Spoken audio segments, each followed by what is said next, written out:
राधे, हरे कृष्णा। कैसे हो आप सभी लोग? आशा करती हूँ आप सभी परम मंगल में होगे, स्वस्थ होगे, अच्छे होगे। तो इस समय पे आप मेरे चेहरे की खुशी देख पा रहे होगे। मैं हूँ श्रीधाम वृंदावन में और आज है इंद्रा एकादशी और मैं वीडियो बना रही हूँ इंद्रा एकादशी के व्रत की पारण की। ठीक है ना। देखो, इंद्रा एकादशी ना बहुत इंपॉर्टेंट एकादशी है क्योंकि ये हमारे पितरों को समर्पित होती है। कोई भी एकादशी जो हमारे पितरों को समर्पित होती है वो केवल एक ही एकादशी है, वो है इंद्रा एकादशी। इंद्रा एकादशी का व्रत जो होता है वो हमारे पितरों को डेडिकेट होता है। पूरे साल भर में 24 एकादशी आती है और जब भी अधिक मास होता है तो 26 एकादशी आती ही आती है। उसमें से पितरों को जो डेडिकेट होती है वो एक ही एकादशी होती है। जब मैं लोगों की कुंडली देखती हूँ ना, अनेकों लोगों की कुंडली में पितृ दोष होता ही होता है। पितृ आपके सपने में आ रहे हैं, पितृ आपको परेशान कर रहे हैं, काम 99 पे आके रुक रहे हैं, तो कहीं ना कहीं कुंडली में पितृ दोष उत्पन्न होता ही होता है। एक इंद्रा एकादशी ऐसी है जिसका व्रत रखने से और उसका सही विधान से उद्यापन करने पे, मतलब पारण करने पे हमें पितृ दोष से मुक्ति प्राप्त। इंद्रा एकादशी पूरे भारतवर्ष में 17 तारीख की बनाई जा रही है और 18 तारीख को व्रत का पारण होगा। अब व्रत का पारण कैसा होगा, व्रत का पारण आपको कैसे करना है, व्रत का पारण कब करना है, क्योंकि शास्त्रों में ऐसा वर्णन आया है जब तक हम सही तिथि पर सही समय पे अपने एकादशी के व्रत का पारण नहीं करते तब तक हमें एकादशी के व्रत का संपूर्ण फल नहीं मिलता। आप लोगों ने राजा अम्बरीश की कथा तो सुनी होगी। एक परम भगवत प्रेमी थे राजा अम्बरीश जी, और इतने परम भगवत प्रेमी थे, इतने परम भगवत प्रेमी थे, श्रीमद् भागवत महापुराण में ये कथा आती है कि राजा होते हुए भी भगवान जी के वस्त्र खुद धोते थे। राजा होते हुए भी भगवान जी के लिए चक्की से आटा खुद पीसते थे, क्योंकि पहले जमाने में मशीन वगैरह तो होती नहीं थी। और जब वो चक्की से आटा पीस रहे होते थे तो भगवान अपनी पीताम्बरी से उनको हवा कर रहे होते थे। ऐसे परम भगवत प्रेमी थे राजा अम्बरीश। उनके राज्य में सभी लोग एकादशी का व्रत करते थे। एक बार की बात है कि राजा अम्बरीश ने एकादशी का व्रत रखा हुआ था और द्वादशी पे वो अपने व्रत का पारण करने के लिए जा रहे थे। जैसे ही द्वादशी पे वो अपने व्रत का पारण करने के लिए जाते, वैसे ही दुर्वासा ऋषि का आगमन हो गया। एक बात याद रखो बच्चों, अगर द्वादशी पे आपके दरवाजे पे आपकी मान्य आती है, आपकी बहन आ गई, बहन मतलब आपकी नंद आ गई, नंद के बच्चे आ गए, ठीक है ना, नंदोई आ गए, ये सब आपके मान्य होते हैं। आपके मान्य अगर दरवाजे पे आ जाते हैं, कोई भी ब्राह्मण अगर दरवाजे पे आ जाता है, कोई साधु संत दरवाजे पे आ जाता है, कोई कन्या दरवाजे पे आ जाती है, या फिर गौ माता दरवाजे पे आ जाती है, तो समझ लीजिए कि आपका व्रत संपूर्ण हो गया। राजा अम्बरीश जी अपने एकादशी के व्रत का पारण करने के लिए जाए थे, तभी दुर्वासा ऋषि का आगमन हो गया।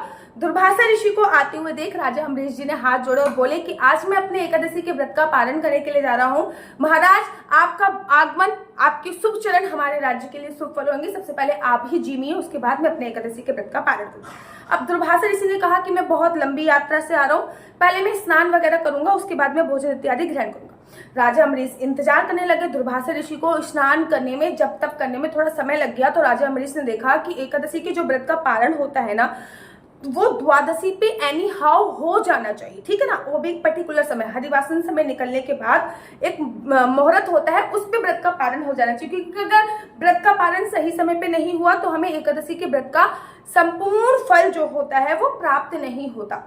अब राजा अम्बरीश बड़े परेशान हो गए। उन्होंने अपने राज्य के ब्राह्मणों को बुलाया और बोला कि भाई, मैंने दुर्वासा ऋषि को वचन दिया है कि जब तक मैं उनको भोजन नहीं कराऊंगा तब तक व्रत का पारण नहीं करूंगा।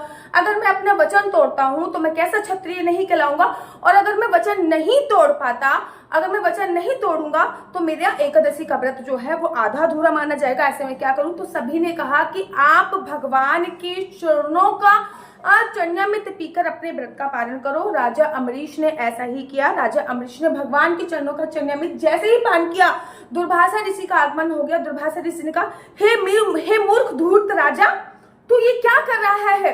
तूने मुझे वचन दिया था कि सबसे पहले मुझे अन्न जल कराएगा, उसके बाद तू भोजन करेगा, तू कैसा क्षत्रिय है? अब राजा अम्बरीश बहुत समझा रहे हैं, लेकिन दुर्वासा ऋषि तो भैया बड़ा क्रोध आता है उनको। दुर्वासा ऋषि को समझ में ही नहीं आ रहा। दुर्वासा ऋषि ने अपने बाल लिए हैं, गोल गोल घुमाया है, पटक दिया है, एक भयंकरी राक्षसी प्रकट हो गई, नाम पड़ा कृत्या। अब कृत्य जैसे ही राजा अम्बरीश को खाने के लिए दौड़ी, वैसे ही भगवान का सुदर्शन चक्र महाराज प्रकट हो गया। उसने उस राक्षसी कृत्या के टुकड़े टुकड़े कर दिए। अब तो वो सुदर्शन चक्र दुर्वासा ऋषि के आगे आगे, दुर्वासा ऋषि पीछे पीछे, सुदर्शन चक्र आगे आगे, दुर्वासा ऋषि पीछे पीछे, सुदर्शन चक्र, दुर्वासा ऋषि आगे आगे, सुदर्शन चक्र पीछे पीछे। दुर्वासा ऋषि भाग भाग के भगवान ब्रह्मा जी के पास पहुंचे हैं और कहा कि मुझे आपके मानस पुत्रों में से एक बोला जाता है, आपके 10 मानस पुत्र हैं, उसमें से एक बोला जाता है, सुदर्शन चक्र से मेरी रक्षा कीजिए। तब भगवान ने कहा कि बेशक आपको मेरे मानस पुत्रों में से एक बोला जाता है, लेकिन जिसका सुदर्शन चक्र है महाराज, वही आपकी रक्षा कर सकता है। भागते भागते भगवान शिव के पास पहुंचे कि भाई मुझे आपका अंश अवतार बोला जाता है, सुदर्शन चक्र से मेरी रक्षा कीजिए। तो भगवान शिव ने बोला बेशक आपको मेरा अंश अवतार बोला जाता है, लेकिन ये महाराज जिसका सुदर्शन चक्र है वही आपकी रक्षा कर सकता है। और भागते भागते भगवान विष्णु के पास पहुंचे हैं। विष्णु भगवान जी ने कहा कि विष्णु लोक में आपका स्वागत है, आइए बैठिए, भोजन पाइए, बैठिए, जीनिए। और अरे मैं भोजन भी पालूंगा, मैं बैठ भी जाऊंगा, पहले विष्णु जी आप इस सुदर्शन चक्र को शांत कराइए। विष्णु भक्त ने कहा क्षमा कीजिए, जब तक आप विष्णु लोक में हो ये सुदर्शन चक्र आपका कुछ नहीं बिगाड़ेगा, लेकिन जैसे ही आप विष्णु लोक में जाओ, विष्णु लोक से जाओगे, ये सुदर्शन चक्र फिर आपके पीछे पड़ जाएगा। क्यों? क्योंकि भाई आपका सुदर्शन चक्र आप शांत कर सकते हो विष्णु जी। विष्णु जी ने हाथ जोड़ के कहा है, हे दुर्वासा ऋषि अहम भक्त पराधीनम, अरे मैं तो अपने भक्तों के अधीन हूं, जैसा मेरा भक्त कहते हैं मैं वैसा ही बन जाता हूं। मेरा सामर्थ्य नहीं है कि मैं इस सुदर्शन चक्र को शांत करा सकूं। ये सुदर्शन चक्र केवल शांत कराने की किसी की सामर्थ्य है तो वो है राजा अम्बरीश की। भागते भागते दुर्वासा ऋषि राजा अम्बरीश के पास आ गए, उनके चरणों में गिर गए और कहते हैं कि आपसे परम भगवत प्रेमी कोई नहीं था। तो राजा अम्बरीश भी अपने एकादशी के व्रत का जो पारण है वो द्वादशी तिथि क्षीण होने से पहले अथवा खत्म होने से पहले कर लेते थे। तो देखो एकादशी का व्रत रखते हो आप, द्वादशी पे सुबह सुबह उठिए, सबसे पहले उठने के बाद पूरे घर में अच्छे से झाड़ू लगा के स्नान आदि कर लीजिए। और खाने में खीर बना सकते हो, खिचड़ी बना सकते हो, पोहा बना सकते हो, दाल चावल बना सकते हो। जैसे एकादशी पे चावल खाकर हम दोष में पड़ जाते हैं, वैसे द्वादशी पे चावल खाकर हम दोष मुक्त हो सकते हैं। तो चावल से रिलेटेड कोई भी चीज बनाइए, उसके बाद किसी योग्य ब्राह्मण को घर पे बुलाइए, उनको पूरा भोजन इत्यादि कराइए, दक्षिणा दीजिए, उसके बाद भगवान के चरणों का पारण कीजिए और उसके बाद आप अपने व्रत का पारण कीजिए। अब इंदिरा एकादशी थी, इसके व्रत का पारण भी विशेष होगा। सबसे पहले मैं आपको व्रत के पारण का समय बता देती हूँ कि व्रत का पारण कितने बजे होगा। 18 तारीख को एकादशी के जो व्रत का पारण होगा, 18 तारीख को सुबह सुबह 6:07 से लेकर 8:34 तक, मोटा मोटा आप ये मान लीजिए कि 6 बजे से लेकर 8:30 बजे तक का, तो 6 बजे से लेकर 8:30 बजे तक आपको एनी हाउ अपने व्रत का पारण कर लेना है।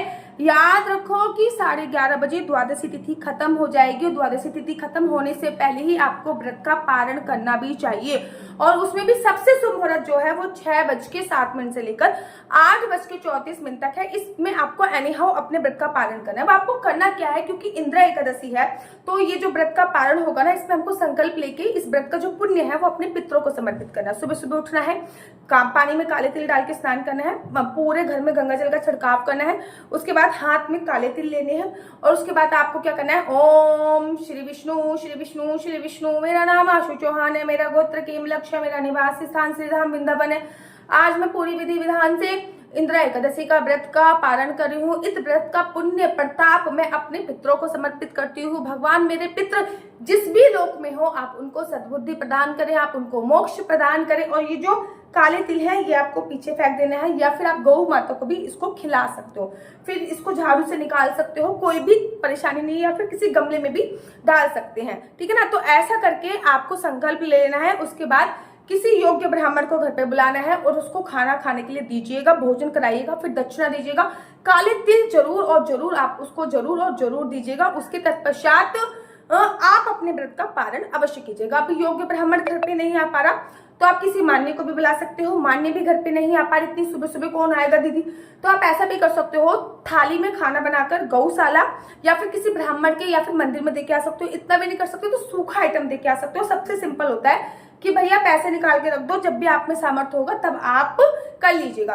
तो इस समय पे आपको व्रत का पारण अवश्य करना है। मेरा नंबर आपको नीचे स्क्रीन पे दिख रहा है। मेरा नंबर है 4/9-20-25-65। I repeat again 4/9-20-25-65। आपका बच्चा जॉब करेगा या बिजनेस करेगा? बिजनेस करेगा तो किस फील्ड में बिजनेस करेगा? जॉब करेगा तो किस सेक्टर में जॉब करेगा?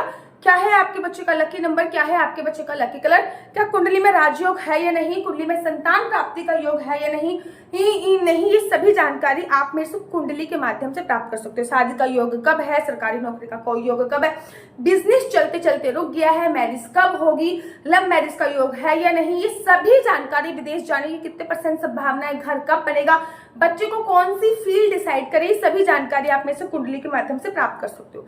याद रखिए, कुंडली देखना बिल्कुल भी फ्री नहीं, कुंडली देखने के थोड़े से चार्जेस हैं। और इस नंबर पे मुझसे किसी भी प्रकार से कोई भी क्वेश्चन आंसर पूछने के लिए फोन मत कीजिएगा, ये नंबर केवल और केवल कुंडली दिखाने के लिए दिया हुआ है। राधे राधे, हरे कृष्णा। तो यहाँ पे हम आप लोगों के लिए लेके आए हैं असली तुलसी माला। विभिन्न प्रकार की हमारे पास असली तुलसी माला है। 30 रुपए से प्रारंभ होकर हमारे पास 1100 रुपए तक की तुलसी माला है। जप माला है, गले में पहनने वाली तुलसी माला है, 1 राउंड की तुलसी माला है, 2 राउंड की तुलसी माला है, 10 साल तक चलने वाली तुलसी माला है, और डबल राउंड की तुलसी माला है, 3 राउंड की तुलसी माला है, गांठ वाली जपने वाली माला है, बिना गांठ की जपने वाली माला है, राधा नाम के लॉकेट वाली माला है, और लैब सर्टिफिकेट द्वारा प्रमाणित तुलसी माला है, जिसमें हम आपको लैब का सर्टिफिकेट देंगे कि ये असली है या नकली है। बहुत सारी तुलसी मालाएं हम आपके लिए लेके आए हैं। न केवल हम आपके लिए तुलसी माला का कलेक्शन लेके आए हैं, अपितु लड्डू गोपाल की असली तुलसी माला जिसपे राधा नाम का लॉकेट है, लड्डू गोपाल के लिए वैजंती माला, लड्डू गोपाल के लिए चंदन माला भी हम लोगों के लिए लेके आए हैं।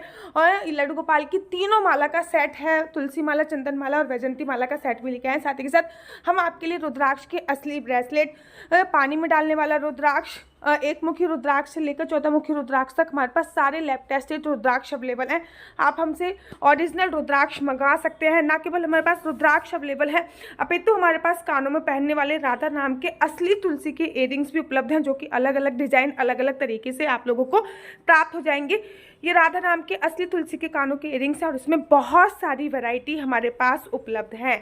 आप जल्दी से जो नीचे नंबर दिया गया है उस पर संपर्क करके अपनी चॉइस से कोई भी राधा नाम के इयररिंग्स अपने लिए ले सकते हैं। उनके प्राइस बहुत ही सस्ते हैं, 150 रुपये से फ्री हो 150 रुपये से स्टार्ट होकर मात्र 200 रुपये तक है। और यह है राधा रानी और भगवान श्री कृष्ण जी के चरण, जो आपको अपने मंदिर में जरूर और विभिन्न प्रकार की अलग अलग तुलसी मालाएं आप लोगों के लिए उपलब्ध है। 30 रुपये से प्रारंभ होकर 1300 रुपये तक की तुलसी मालाएं आप लोगों के लिए उपलब्ध है।